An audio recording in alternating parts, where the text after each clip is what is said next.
Hey guys, so just another day. I don't have my shirt on. It's a little warm today. We're in the middle of a heat wave in San Diego, but it's still nice. It's probably like 80s. But anyways, what I'm doing today is on my 2013 XJ.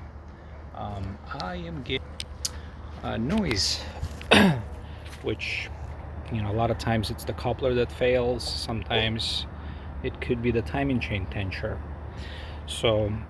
And timing chain is obviously a lot more involved, but this is how you check if it's the coupler.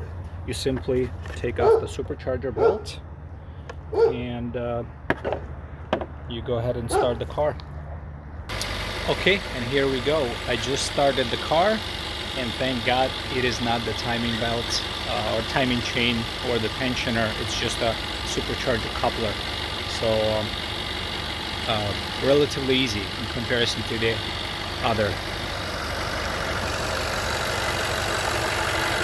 So yeah, this sounds pretty normal. There's no rattle, but with the belt on, there's quite a bit of rattling going on. So there you go.